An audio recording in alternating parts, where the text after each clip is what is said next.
একবারে ফাক্কা নিয়ত মুনাজাত পর্যন্ত ইনশাআল্লাহ। লড়াচড়া নাই। আতলামায় মাশাআল্লাহ, অনেকে আতলামায় ইনশাআল্লাহ হয়েছে। উদ্দেশ্য খারাপ, আল্লাহ এর উদ্দেশ্য ঠিক করে দেবো। আমি ভাই সাহেব, আপনারা এখানেও আমাদের আজকে আল্লামা নুরুল ইসলাম অলিপুরি সাহেব আসার কথা, তো ওনার মিস হয়েছে বলতে ওনারা টিকিট মিকেট সব কাটছে, কিন্তু ট্রেনের সমস্যা হওয়ার কারণে উনি আসতে পারে নাই।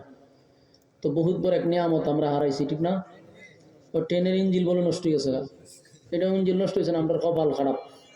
ওনার মতো এমন একজন মুনাজির আজম যার বয়ান থেকে আমরা মাহরুম হয়েছি, আল্লাহ তাআলা ওনার হায়াতে আমলে বরকত দান করুক, আমিন।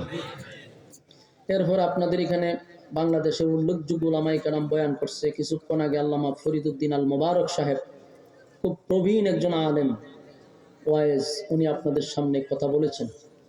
আমি হবিগঞ্জ থেকে আসছি, এদের জুতার সমানো যোগ্যতা নাই। আপনারা উলামায়ে কেরাম এখানে অনেকেই বসছেন, তো আমি মনে করেন এদের মাঝখান দিয়ে একটু দোয়া হয়ে নিতে পারছি। এখন মুনাজাত পর্যন্ত আপনারা থাকলে আমি কিছু কথা বলতে চাই, আল্লাহ তৌফিক দান করুক। সকলে বলেন আমি। আমি আপনাদের সামনে সূরা কাহফের শেষ অংশ তেলাওয়াত করছি। কমিটির পক্ষ থেকে একটা আবদার করা হয়েছে, এই জন্যই আমি আয়াতটা পড়ছি। তো আমি যে আয়াতগুলো তেলাওয়াত করছি, আল্লাহ রাব্বুল আলামিন এই আয়াতের মধ্যে আমাদেরকে একটা সুসংবাদ দিছে এবং দুইটা শর্ত দিছে। শর্ত দুইটা, সুসংবাদ একটা। বলুন শর্ত কয়টা? সুসংবাদ। মনোযোগ দিয়ে যদি শুনেন আশা করি কিছু বুঝে আসবে। তো এখানে শর্ত হইল দুইটা আর সুসংবাদ একটা। আমরা আগে সুসংবাদটা শুনি, তাহলে শর্তের প্রতি আমাদের আগ্রহ তৈরি হবে। আল্লাহ বলেন, কানাত লাহুম জান্নাতুল ফিরদাউসি নুজুলা। সুসংবাদটা হইল জান্নাত আছে 8টা, এটা আমরা জানি। 8টা জান্নাতের মধ্যে সর্বোচ্চ ভিআইপি জান্নাতের নাম হলো জান্নাতুল, সর্বোচ্চ ভিআইপি জান্নাত। আল্লাহ আমাদেরকে জান্নাত দিবে, কোনো নরমাল জান্নাতের কথা বলে নাই। সর্বোচ্চ ভিআইপি জান্নাতের মেহমান আমাদেরকে বানাবে, আল্লাহ ওয়াদা করছে।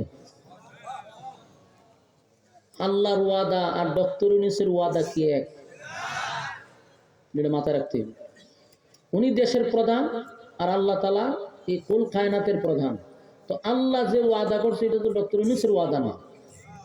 তাহলে আমাদের মাথায় রাখতে হবে, মালিক আমাদেরকে ওয়াদা করছে জান্নাতুল ফিরদাউসের মেহমান বানাবে। কি এমনিই না শর্ত আছে? শর্ত কয়টা? দুইটা। দুই শর্ত যারা পালন করবে, আল্লাহ হয় আমি সর্বোচ্চ ভিআইপি জান্নাত তার নামে লিখে দিব। এখন আপনি আমার যে কাজটা করা দরকার, এগুলো শর্ত পালন করতে হবে বাধ্যতামূলক।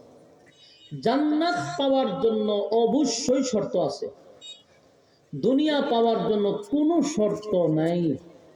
বলুন, দুনিয়া পাওয়ার জন্য কোনো শর্ত?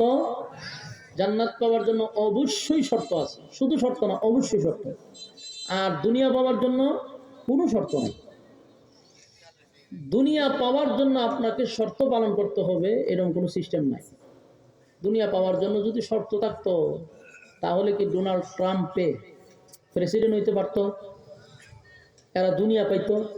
ইলন মাস্ক দুনিয়া পাইতো? এরা তো আল্লাহ মানে না। দুনিয়া আল্লাহকে মানলেও দেয়, দুনিয়া আল্লাহকে না মানলেও দেয়। দুনিয়া আস্তিকরাও দেয়, দুনিয়া নাস্তিকরাও দেয়। দুনিয়ার জন্য কোনো শর্ত নাই, যে কেউ আল্লাহ দুনিয়া দেয়। কিন্তু জান্নাত পাইতে গেলে আপনাকে অবশ্যই শর্ত পালন করতে হবে। এখন আসুন শর্তটা কি। আল্লাহ বলেন ইন্নাল্লাযীনা আমানু, 1 নম্বর শর্ত। 2 নম্বর হলো ওয়া আমিলুস সালিহাত, 2 নম্বর শর্ত। 1 নম্বর শর্তটা হইল তোমরা ঈমান আনতে হবে। কার উপরে? প্রথম শর্ত হইল ঈমান। 2 নম্বর শর্ত হইল ওয়া আমিলুস সালিহাত, তোমরা নেক আমল করতে হবে। তাহলে ঈমান এবং নেক আমল, এই হলো 2 শর্ত। এই 2 শর্ত পালন করলে কানাত লাহুম জান্নাতুল ফিরদাউসি নুজুলা। তো 2 শর্ত পালন করলে আল্লাহ আমাদেরকে দিবে জান্নাত। শর্তটা শুনতে খুব সহজ না? কথা কন্যা দিই